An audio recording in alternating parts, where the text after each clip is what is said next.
Welcome to Tuesday Cafe. I'm Sean Canan, and we are broadcasting live on October 15th from the studios of WMNF in Tampa.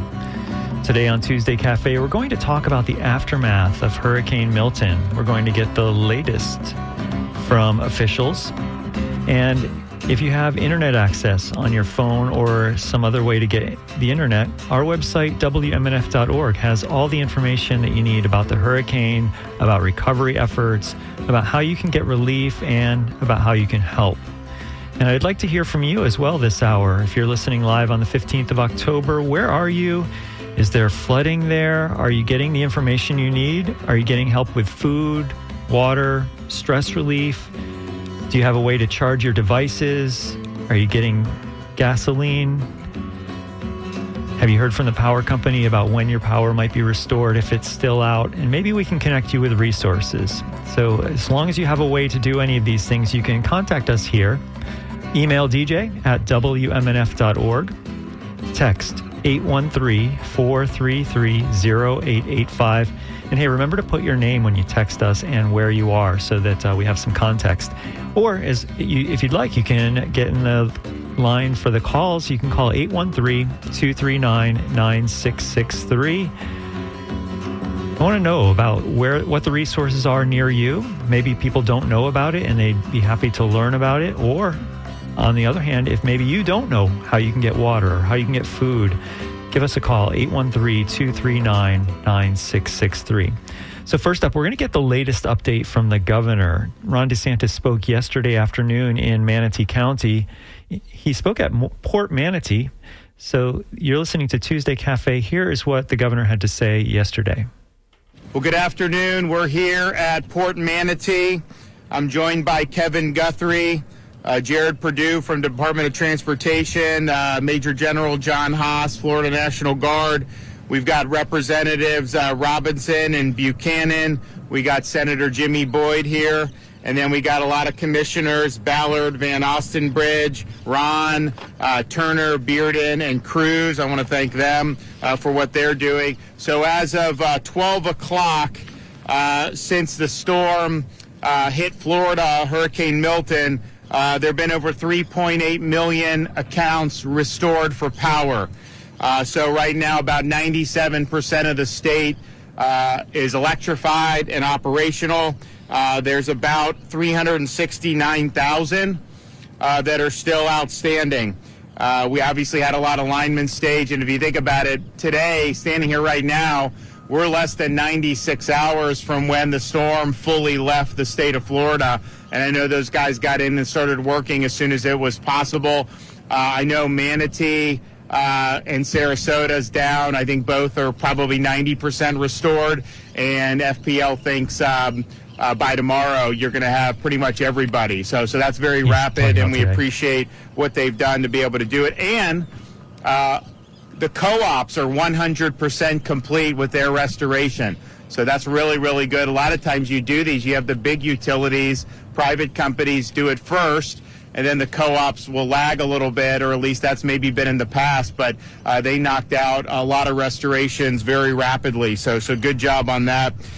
We still have Pinellas has about 17% that are out, and then Hillsboro's a little bit more than that. But I think both of the companies, TECO and Duke, have a pretty aggressive timeline for completion in those areas as well. So thanks for everybody who came and pre-staged. Obviously, you still have the remaining 3% of the state, and I know they're working hard to do it.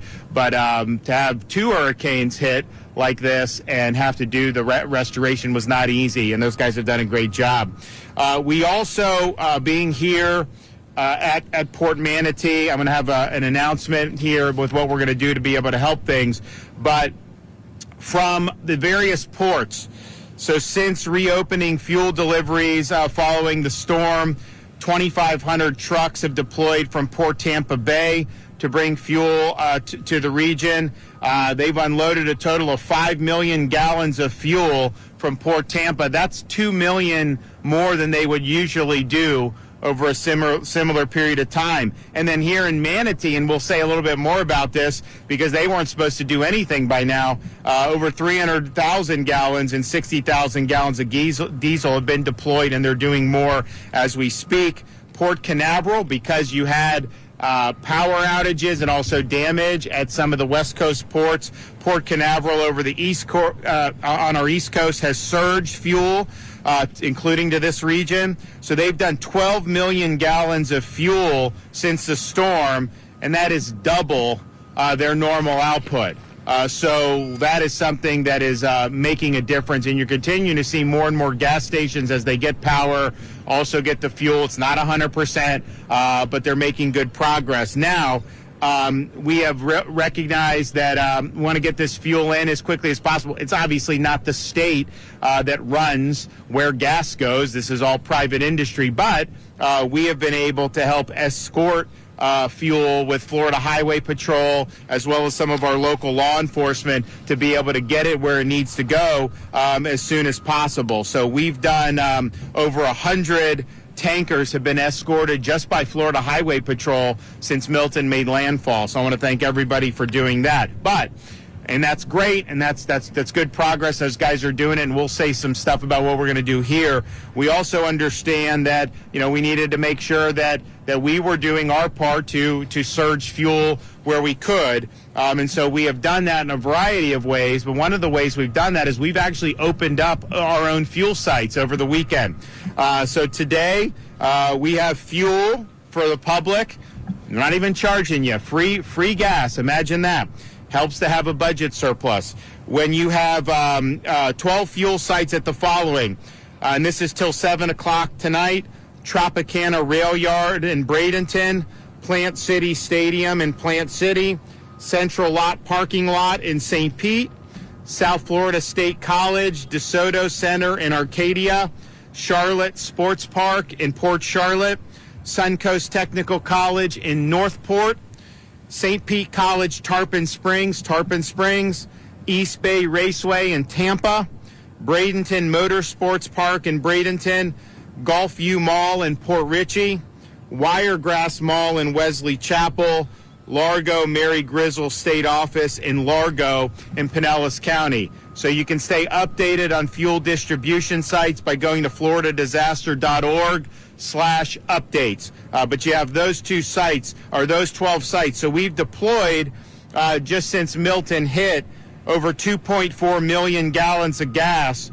from our reserve. So that, all the stuff coming into the ports, Canaveral surging, Tampa surging, now Manatee getting back up and running, at least in a limited capacity, that is all just private sector how it normally does. The 2.4 million is fuel that we stockpiled in advance of the storm and then have been able to do and bring it in. Now, some of that we've done where we had fuel centers when the storm was coming for first responder vehicles, so we wouldn't have any interruption in that.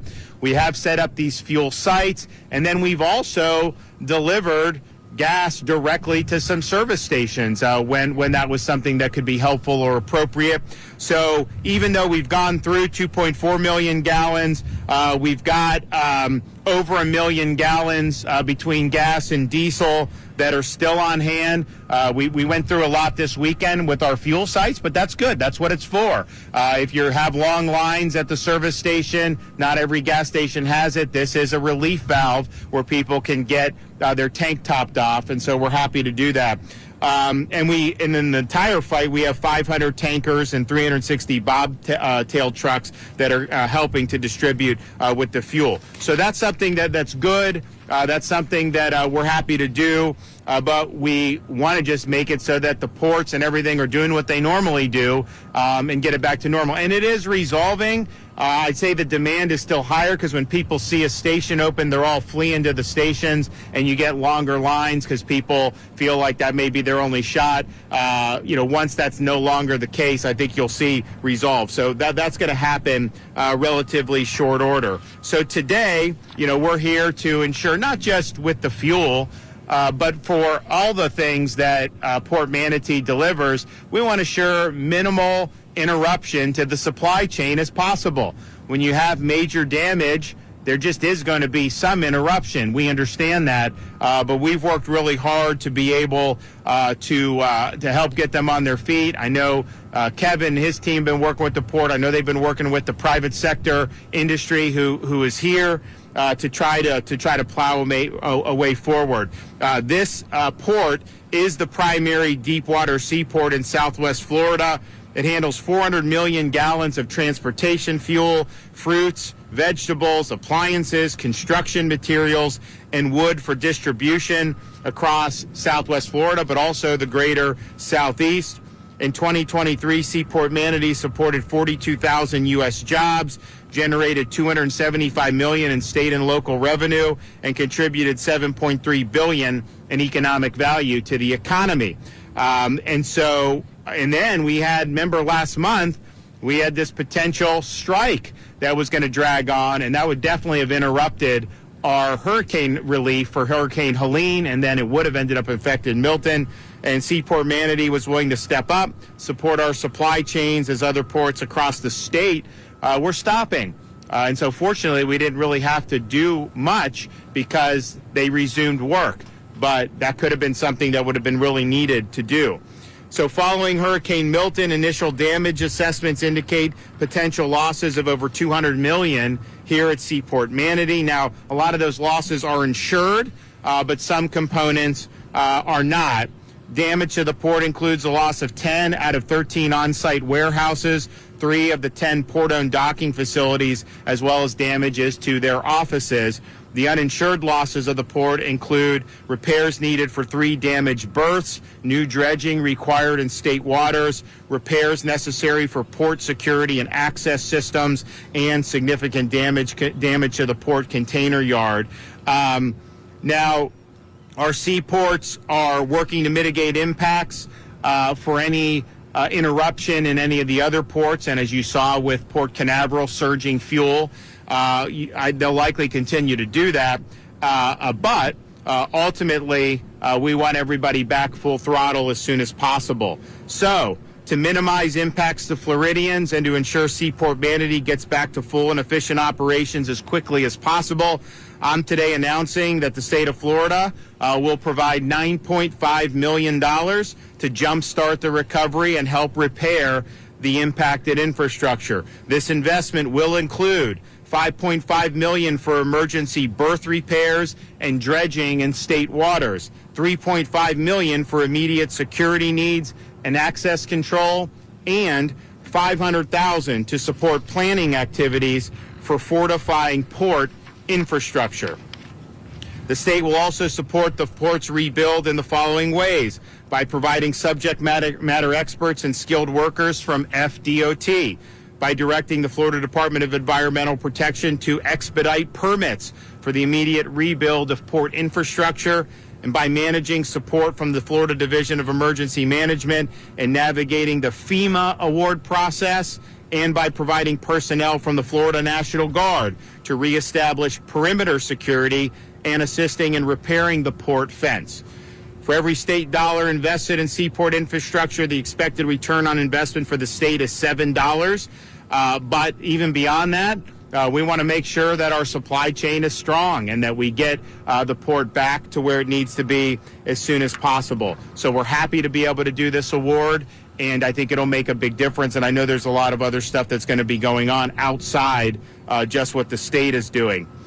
Finally, I'll just say, if you need help as an individual Floridian, the best way to do that is our Hope line, 1-833-GET-HOPE, 1-833-GET-HOPE.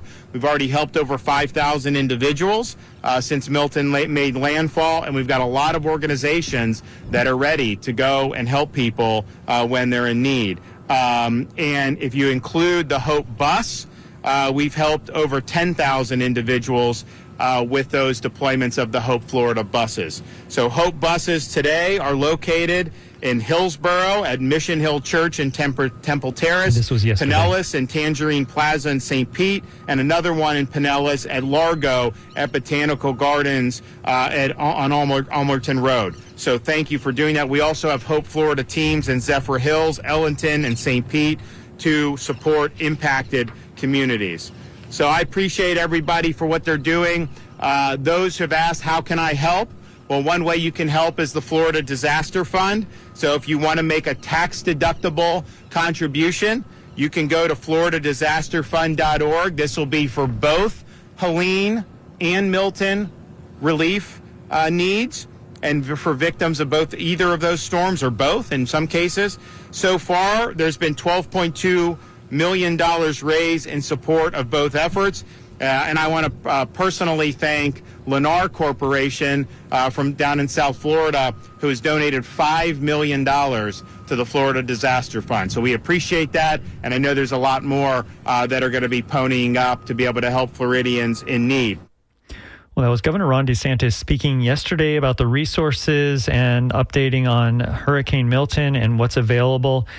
This is Tuesday Cafe. I'm Sean Canan. We're broadcasting live on October 15th from the studios of WMNF in Tampa, and I want to make you a part of this show as well. If you want to write in and let us know how you're doing or what kind of help you need, or anything. If anything you want to tell us, if you don't have power or if you do, especially if there's people out there who want to tell us about resources that are available in their community that people might not know about. Maybe they don't have internet and they only have the radio.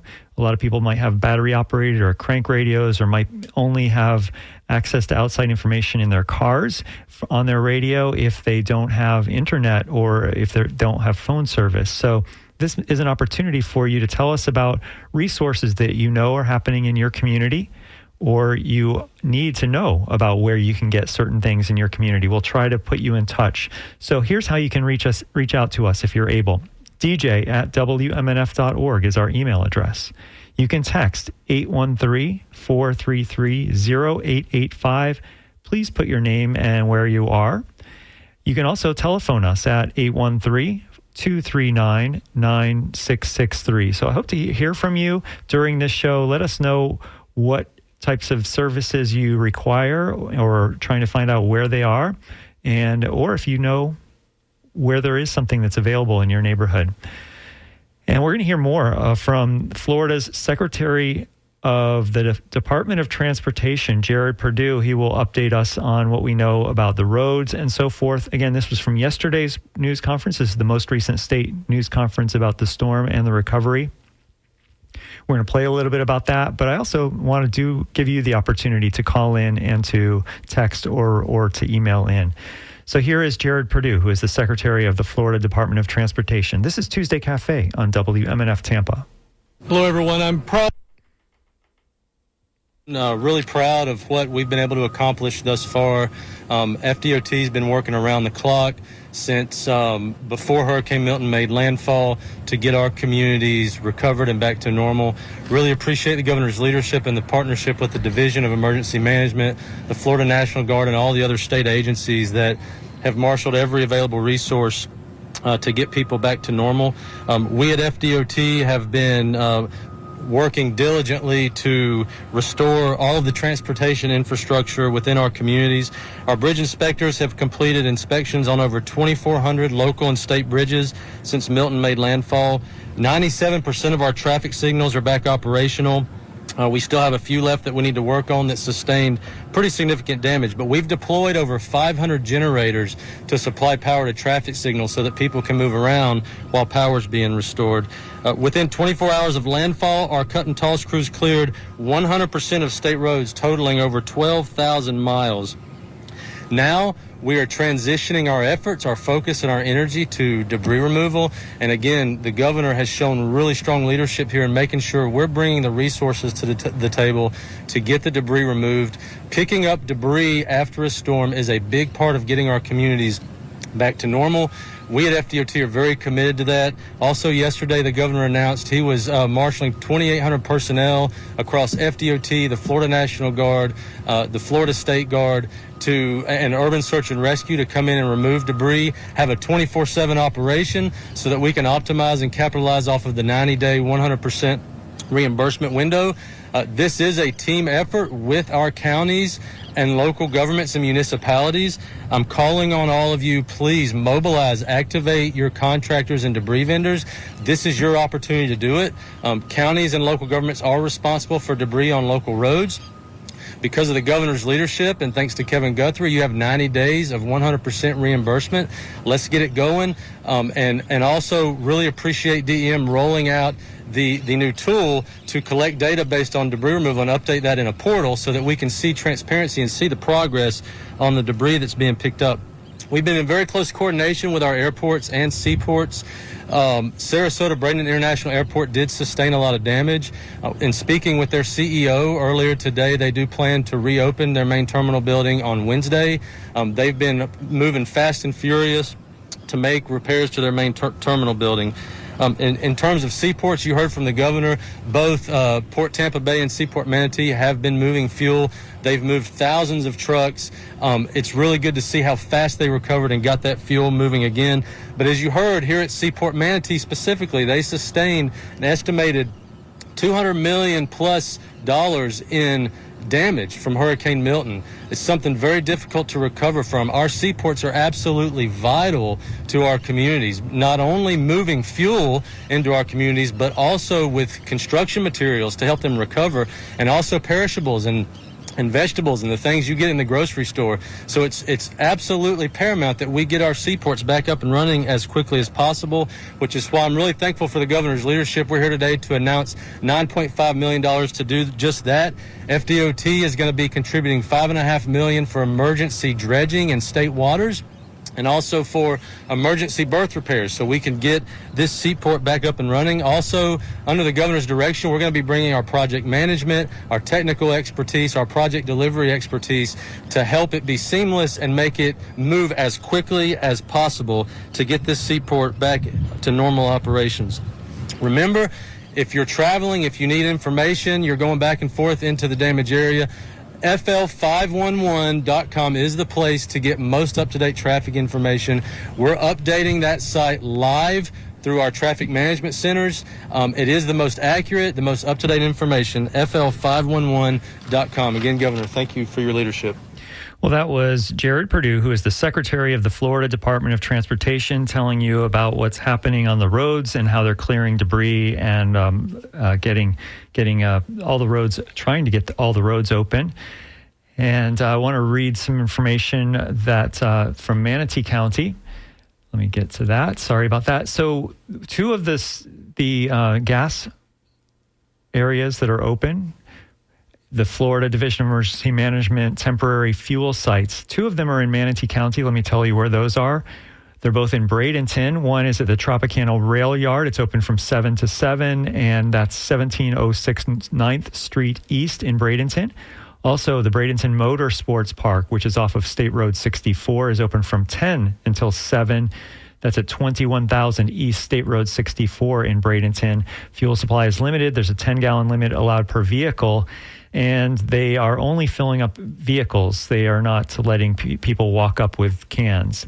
Also, the precautionary boil water advisory has been lifted for the island of Anna Maria, and a boil water notice is still in effect in the town of Longboat Key. So if you're in Longboat Key or if you're in Gulfport, you need to boil your water before you drink it. I know in Gulfport they're distributing water on South Beach Boulevard at, I think it's 26th or so. And then I don't know about Longboat Key right now, whether they're distributing water, but all the beaches are currently closed in Manatee County due to unsafe conditions. So that's information from Manatee County, but I can tell you information about wherever you are as well if you want to let us know. 813-239-9663. This is Tuesday Cafe. I'm Sean Canan. We're broadcasting live on October 15th from the studios of WMNF in Tampa, trying to connect you with resources. If there's anything you need and you don't know how to get it, let us know. If there's things available to you that people might want to know about, also let us know. You can telephone us at 813-239-9663.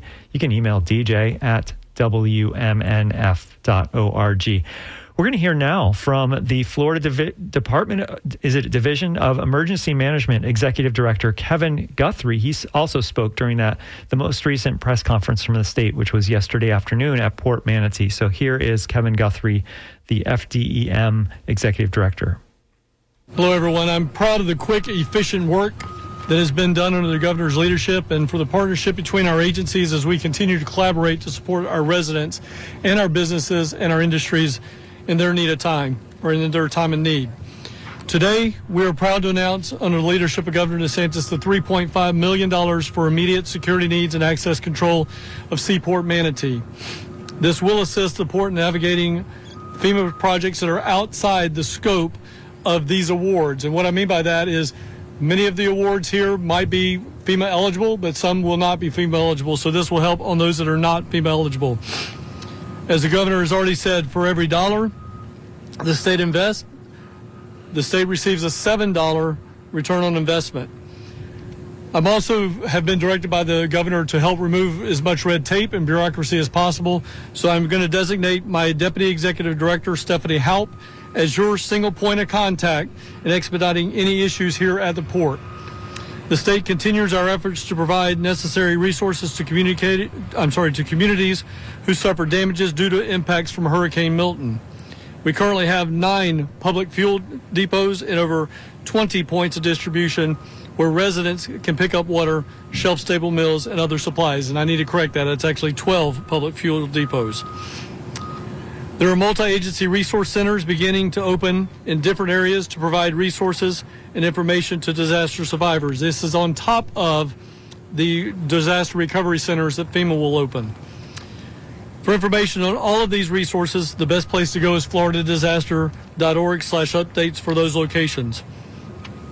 As we see rivers continue to rise in some areas, please stay out of standing water, as it can pose a significant health risk and contain harmful bacteria, displace wildlife, and can be deeper than what you may think. Assistance is available to residents who receive damages from Milton. Residents can start to apply for FEMA disaster assistance at disasterassistance.gov, downloading the FEMA app, or calling 1-800-621-FEMA, or that's 1-800-621-3362. Please make sure that if you are applying for Milton, you keep this application separate from applying for Helene or Debbie. Again, I think it's very, very important for residents to know, we cannot say this enough, if you're in your Helene recovery with FEMA, talk only about Helene. When you're in Debbie, only talk about Debbie. When you're in Milton, only talk about Milton. If you reference one or the other in the same application, it will most likely get kicked out and sent for what's referred to as an RFI, or request for information, and it will only delay you getting money. So again, keep them separate. Talk about them as individual storms, not as holistic storms.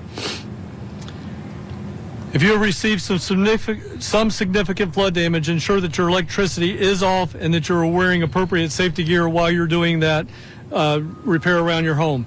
More information on mucking and gutting is available at Florida's Hurricane Guide section in floridadisaster.org/guide.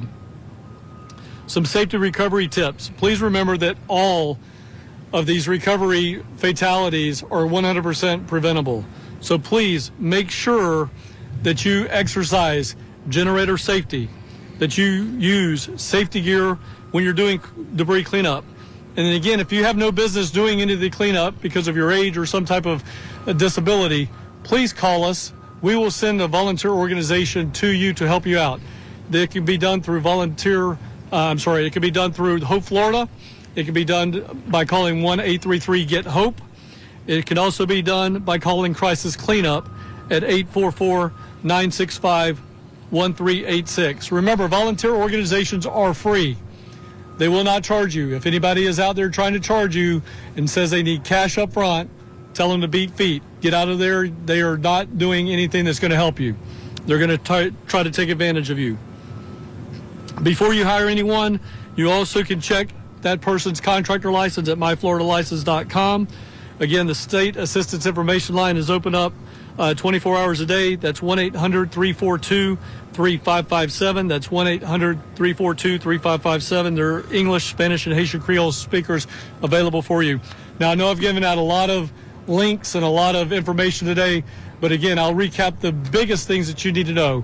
floridadisaster.org/updates. They could go and get all of the information. The best way to get it and for the up-to-the-minute information is to follow us at FLSERT on Facebook, on Instagram and X, and then at FDEM on Facebook. Well, that is the Florida Division of Emergency Management Executive Director Kevin Guthrie speaking yesterday in Manatee County about how you can get help after the Hurricane Milton and all the other hurricanes that we've experienced. And I can repeat any of that information if you missed any of it, or a lot of it is on our website, WMNF.org.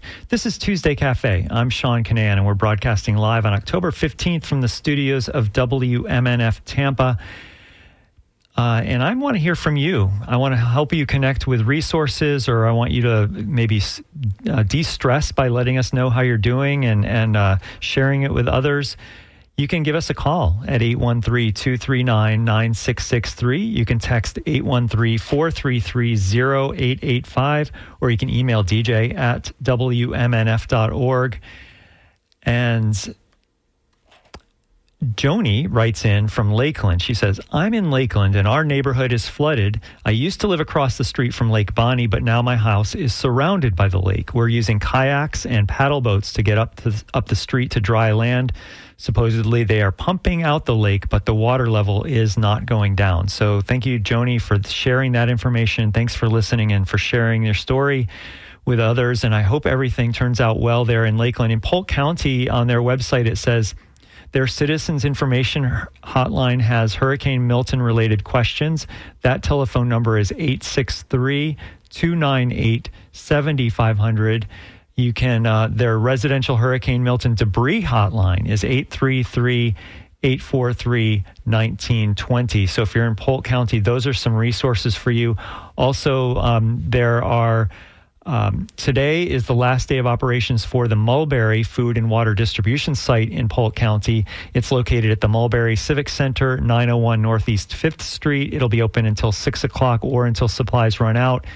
There's also the Reserve Gator Creek Food and Water Distribution Site, which is 9725 U.S. Highway 98 North in Lakeland. That will cease operations at 6 o'clock today. The Walker Road Food and Water Distribution Site, which is at 1035 Walker Road in Lakeland, will remain open until the need for services subsides.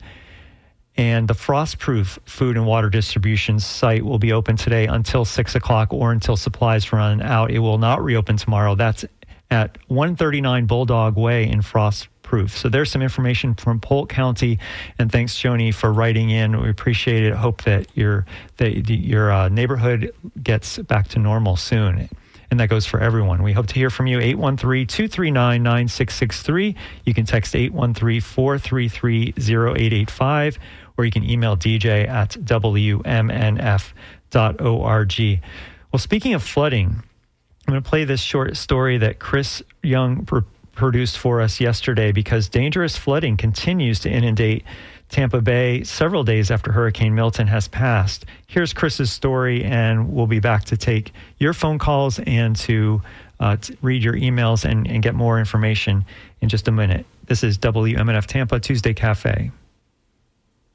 There are dangerous flood conditions on several local rivers because of excessive rainfall during Hurricane Milton.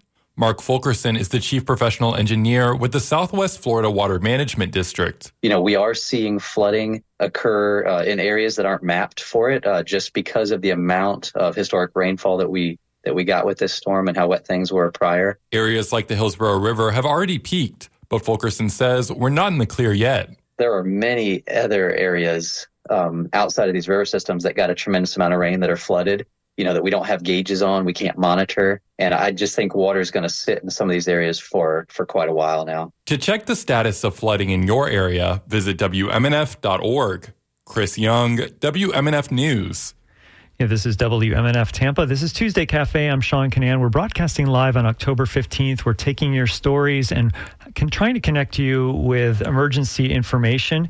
Today in the university area, which is North Tampa, kind of near USF, free meals are available at noon today for people impacted by Hurricane Milton. You can get it at Harvest Hope Park. That's at 13704 North 20th Street in Tampa. And again, you can find other relief efforts on our website, WMNF.org, or I'm going to read some more in just a moment. The Pinellas County City of Gulfport is still under a boil water notice. The city is distributing water at 25th Avenue South and Beach Boulevard South. And so many people in the Tampa Bay region are still without power. Duke Energy says it expects most of its power will be restored by late tonight. TECO says that Hillsborough customers are likely to get power by Thursday and Polk customers by today. Florida Power and Light says that 95% of customers are likely to get power back today. So there's some hopefully good news for those of you still without power. Also, Florida taxpayers who have been impacted by the recent hurricanes are getting a break with filing and tax payment deadlines by the IRS. And that's in 51 Florida counties, including all the counties in Tampa Bay. And let me read to you about the neighborhood points of distribution in Sarasota County. And then in just a moment, we're going to hear how Temple Terrace is faring. But let me just quickly read these Sarasota County points of distribution. They have food, water, cleaning supplies, and tarps. They're open from 7 in the morning till 7 o'clock every day at these locations. Venice Community Center, which is at 326 Nokomis Avenue in Venice. At San Pedro Catholic Church, which is at 14380 Tamiami Trail, Northport. That closes today at 7. It won't be open tomorrow. Also, the Inglewood Sports Complex, which is at 1300 South River Road in Inglewood. Glebe Park, which is at 1000 Glebe Lane in Sarasota. Bayside Community Church, 8200 Bee Ridge Road in Sarasota, and the Youth Athletic Complex, which is at 2900 17th Street in Sarasota. Those are all neighborhood points of distribution that have food, water, cleaning supplies, and tarps. They're open from 7 to 7 every day. So that's in Sarasota County. I'll be talking about some of the other places as well in just a moment. But we do have us on the air with us right now is Will. You're in Temple Terrace? Yes. Yes. What can you tell us about your situation? Well, power went out like Thursday evening, and there's been no apparent activity from TECO at all. I haven't seen any trucks or anything. And the Temple Terrace website is just terrible if you can access it, because we have no power and no internet. So if you had to use your phone, they don't have any information.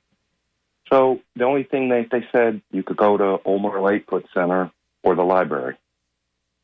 And the concern is that they didn't have even one truck full of ice come in. You know, you see this disaster relief all over. It was like the least they could have did was brought in a truck full of ice so we could last until we get power back. And there's nothing on TECO at all. We're still investigating it. A friend of mine has internet, and they're like, we're still investigating, and we hope to have it on by Thursday. So everything I hear on the radio, it's all about like Manatee County and Pinellas County, parts of Hillsborough, but like Temple Terrace seems to be forgotten. And I don't know, just didn't know if there was any kind of updated news regarding our little town. You know, our little crummy town of 25,000 people. We feel like I appreciate that, and that was what I was hoping to do during this show. You know, we have about 4.5 million people in our listening area, and I want to be able to talk about each and every neighborhood. And I'm going to miss some, and thank you for reminding me to talk about what we know about Temple Terrace. Temple Terrace, yeah. I'd like to hear something on the radio, because that's all I have. Yeah, so good point. And I'm looking at their website. It does not have that much information. You're right about the emergency, but I can tell you information from Hillsborough County, that is, and I'll give you Hillsborough County information, which will hopefully include some Temple Terrace information in just a second. I think it really does. We're Temple Terrace. We're our own city. We have our fire department, police force, first aid department, water. We have water. But I don't know. It just would have been nice if a truckload of ice came in or something, so we could last a couple of days. And when my friend visited City Hall, they're like, "We just got power back." Okay, well, did anybody call and get a truck of ice and park it in the parking lot somewhere, so residents could get at least that? All right, very fair points. I really appreciate it. Hang tight. TECO. Okay, thanks. And if you get some information, I'll keep listening and. pass it on to my friend who's very irate about the whole thing. Sure thing. I can understand that. So as we mentioned earlier, TECO says that it's likely to restore power to Hillsborough County customers, which includes Temple Terrace, by Thursday, and to Polk customers by today. I have no idea why you haven't seen trucks. I think a lot of people have seen trucks, so that's confusing to me. That's it seems like they shouldn't be ignoring neighborhoods like that if that's actually what's happening. So best of luck, Will, and I hope everything turns out great. And let us know once you do get power back. Drop me an email, Sean, SEAN, @WMNF.org. I wouldn't mind following up. SEAN @WMNF.org. All right. Well, thanks to Will for that call from Temple Terrace. Very frustrated that there's no power yet, and there's seems to be very little communication from his city of Temple Terrace. In Hillsborough County, here are the points of distribution that are available. They're open from 7 in the morning until 7 in the evening for the foreseeable future. They close daily between noon and 1 for a shift change and reset. There are 4 of them, and as Will might guess, none of them are in Temple Terrace. There's the Elevate Fun Citrus Park Mall, which is at Citrus Park Town Center. There's at HCC Brandon, which is 10451 Nancy Watkins Drive in Tampa. There's the Gibsonton Walmart, which is at 9205 Gibsonton Drive in Gibsonton. And then there is 431 19th Avenue Northeast in Ruskin, which is the former Kmart parking lot. So that's where you can go to get water, tarps, and meals. So that's Hillsborough County's information. There's a comfort station located at the Progress Village Senior Center, which is at 8701 Progress Boulevard in Tampa. It's open. It started opening yesterday, and then will open from 7 to 7 until further notice. It has showers, restrooms, washers, dryers, cooling tent, hot food or boxed meals will be available at lunch and dinner times. And so here we go. Temple Terrace resources. Let me get to this. A comfort center and point of distribution site is now open for Temple Terrace residents, and I think this might be the one that Will mentioned. It is very hard to find on their website. I apologize. I'm not trying to rip on Temple Terrace, but it is really difficult to find information about their comfort site. There apparently is one. I know that there was one at the library at one point. I assume it's still there, and that's what Will said. So if you're there, maybe it's only a couple more days. I know it's impossible to wait. It seems like forever. Well, let me tell you a little bit more about the storm. Inside Climate News tells us something that we for sure learned about in the NPR News headlines at the top of the hour, and that we've known for years, that a preliminary analysis from the team of scientists at World Weather Attribution indicates that the rainfall from Hurricane Milton across Florida was 20% to 30% heavier, and rainfall intensity was about twice as likely as it would have been in the climate of the late 19th century. Similarly, climate change is responsible for a 40% increase in the intensity of storms like Milton. And effectively, Milton would have made landfall as a Category 2 storm in an earlier climate. Instead, it came ashore last Wednesday night near Siesta Key as a Category 3. And like Hurricane Helene 12 days earlier, Milton met the scientific criteria for rapid intensification. That means an increase in maximum wind speeds of 35 miles an hour in 24 hours. But Milton intensified at a truly staggering rate while over the southern Gulf of Mexico, which is 95 miles per hour in 24 hours. Only 2 other storms, Wilma in 2005 and Felix in 2007, intensified faster in the Atlantic Basin. And the last sentence I'm going to read from this Inside Climate News article is, this extreme rapid intensification is projected to happen more often in today's modern warming climate. So, of course, we're going to pay attention to the link between the disasters that we're all facing right now and the aftermath, and the burning of fossil fuels and the climate crisis.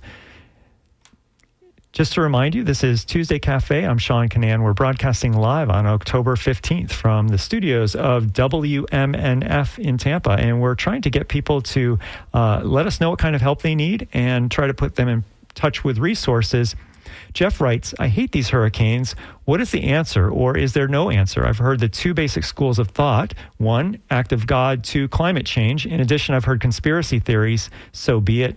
Any voices on this would be appreciated. All right, Jeff, well, I read your email after I kind of hopefully gave you a little bit of an answer there.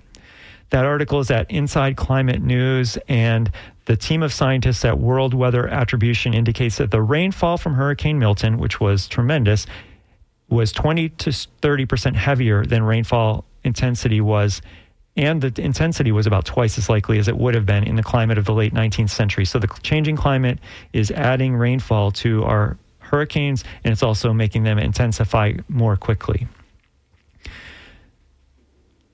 So thank you for that question out there, Jeff, and I hope that I answered it. Right now, what I want to do is I want to go to audio that I actually played 2 weeks ago. It's just a 9-minute interview. You might think, well, why am I going to hear this if I just heard it 2 weeks ago? Well, it may have a renewed interest to you now, because I interviewed an expert 2 weeks ago about what to do if your trees were damaged by a hurricane. And I think a lot more of us are thinking about this topic today after the high winds from Milton. So here's this short interview, and we'll be back to take more of your phone calls and emails and texts in just a moment. Again, that's 813-239-9663. This is Tuesday Cafe. I'm Sean Canan, and this is WMNF Tampa. Alyssa Vinson is an urban forestry agent with UF IFAS Extension, Hillsborough County. Welcome to Tuesday Cafe, Alyssa. Thank you so much, Sean. I'm happy to be here. I'm glad you could join us. So many people have trees or limbs down after the hurricane. What do we know about the extent of the tree damage that's happened in the area, and what kind of advice can you give people who have tree damage? Yeah, well, as expected, in a lot of our interior areas, we're seeing, limb drop, small limbs, large limbs, not as much full tree failure in those areas, but in the coastal areas, we're seeing a lot of trees down. One of the things that I like to stress to folks is prior to a storm, don't be afraid of your trees, but manage them knowing that a storm is coming, right? And so I think in a lot of cases, we can be proactive about our management to help prevent some of this damage in the future. And when you say management of trees, what are some things you're talking about? Absolutely. Well, when we manage trees, we need to make sure that we're pruning for health, making sure that we have a well-balanced canopy. And some of the things that we try to recommend folks to avoid are things like lion's tailing, which is where all of the leaf mass is left at the end of the branch. So sometimes this is sold as like a opening the canopy or something like that, and they'll go in and remove a lot of interior foliage. But what this essentially does is creates a big lever arm that the wind can push against at the end of the branch, puts a lot of force out there, and you see branch breakage there. Another thing that we like to remind people of is that there is no such thing as hurricane pruning a palm tree. Palms are adapted to environments, especially our native palms, for high wind, and leaving them with a full healthy canopy is much better than removing all of those fronds. So those are a couple of things that we try to recommend people against doing. Now, if you have storm damaged trees in your landscape, some of the things to consider right now is if you had a tree that was inundated by salt water, you can take measures to help mitigate some of the damage to your tree. Remember that tree roots extend to the drip line of the tree. And so if you go to that area where the majority of the root mass is, you can flush the soil with fresh water 3 to 5 times a week, about 2 gallons of water per inch of caliper of that tree. So kind of look at your trunk, estimate what the size is, make sure you're getting enough fresh water out there in the soil that can help flush some of those salts out. You will likely see your tree with discolored leaves. It'll probably drop leaves, but that doesn't necessarily mean your tree is dead. So just because it's lost its leaves, don't, bring somebody right out there and cut it down right away. Give it a chance to resprout. And then if there's still issues going down the line, then, reach out to us here at UF IFAS Extension, and we can help you kind of work through those problems. Another thing to be aware of with trees is that especially our hardwood trees, they can take up to 2 years before they really show the full extent of the damage from these types of storms. Tree roots, especially when we have inundated soils, they can shift and move in the soil as a result of the wind. You get minor breakage in those roots, and then those wounds in the roots allow fungal pathogens to enter the tree. So you may not see, tip dieback or branch dieback for years after an event like this. And do you have any tips that you can provide people who have limbs down as far as safely removing the limbs or even cutting back trees, the surviving part of trees, if that's necessary? Absolutely. Yeah. General recommendations there. If you have limbs that are already on the ground, hire somebody that you're comfortable with, that's licensed and insured to kind of remove that material from your landscape. Or if you're comfortable with it yourself, make sure that you're using sharp, clean, appropriate tools that you're comfortable with. Pull that material out of your landscape. But my recommendation, if you have trees that are overhanging any kind of targets, whether it's your driveway, your house, your garage, and you have some limbs that have been broken, you're looking to kind of clean that up a little bit, mitigate some of that future damage, definitely reach out to a certified arborist. You can find a list of certified arborists for our area by going to treesaregood.org, and you can put in your zip code and it'll pull up a list of the folks who are certified. Certified arborists have gone through extensive training to learn all about the health of the tree, how to prune the tree appropriately, and make sure that you end up with a tree that's going to be safer overall. What are some things that people can watch out for in the future when it comes to trees and storms? So as we're preparing for hurricane season, one of the things that you can do to look at your trees is watch out for any limbs that are already dead or dying. So any branches that might have what we call tip dieback, where the leaves at the end have fallen off and some of the branches have started to die. Look for those things. Look for areas of weeping or oozing, bark discoloration, if you have bark shedding, if you have visible fruiting structures of mushrooms or fungus on your tree. Those are things to watch out for as well. And if you see those things, that's when you reach out to a certified arborist. You say, hey, I need somebody to come out, remove some of this dead wood. Let's take a look at the structural integrity of my tree. Look for things that might potentially be risky. There's a whole kind of additional qualification that certified arborists can maintain called TRAQ, which is Tree Risk Assessment Qualification. So when you're looking at that list of certified arborists, if you look for those folks with that TRAQ, those folks are trained specifically to learn how to evaluate and mitigate risk for trees. So, things like a large codominant stem, so that would be two main stems on your tree that kind of meet at a low portion of the tree. That can be potentially predictive of failure, but there are other things that are also predictive of failure, and they learned about how to look for those signs. And so they can also do kind of mitigation pruning, whether it's reducing the weight on certain branches, reducing the potential for damage to targets by removing limbs over potential targets. So they have a lot of different strategies that they can employ to help get that tree in a safe place. And really, the best way we can protect our urban forest is to make sure that we're managing our trees for health. We don't want our trees taken down, right? We don't want people to be afraid of having trees in their landscape, because really, when you have a healthy, robust urban canopy, you actually can mitigate some of that storm impact because you kind of create a buffer, right, in some of these areas. So healthy urban forest is better overall. So make sure you're, reaching out to those certified arborists and maintaining your trees for health. All right, I'm going to have a cynical question here when it comes to arborists. These people get paid when the bigger the job is. So what is there a motivation? Do they have maybe an ethical motivation or something? Well, I ran out of time to play the rest of that interview, but it's on our website, WMNF.org, and the IFAS Extension Office in Hillsborough is where you can find more information about certified arborists. And again, that website is treesaregood.org is where you can find a certified arborist, or the IFAS Extension is where you can find out information about all sorts of gardening and tree information. I want to thank Lisa for writing in about Temple Terrace. She says, I echo Will's sentiments in saying that the city of Temple Terrace has been woefully inadequate when it comes to Milton updates. Large swaths of the city still without power. No status on the boil water notice that was in effect following Milton.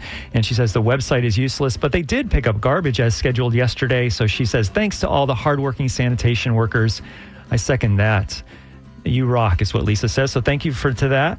This has been WMNF's Tuesday Cafe. I'm Sean Canan. Next week, my guest host will be Jason Marlowe. During this time slot tomorrow, Shelley will host Midpoint. Coming up next is Wavemakers with Janet and Tom Scherberger. They're going to speak with journalist Jason Garcia. Then at noon is Wide Awake America with Nadine Smith. Her guest is Edgar Award-winning author Catherine Marsh, and she'll talk about her latest novel about the impacts of the COVID-19 pandemic and Russia's war in Ukraine. This is WMNF Tampa Tuesday Cafe, coming to you live on October 15th, 2024 from the studios of WMNF Tampa, St. Petersburg, Sarasota, Lakeland. Information on WMNF.org. Stay safe.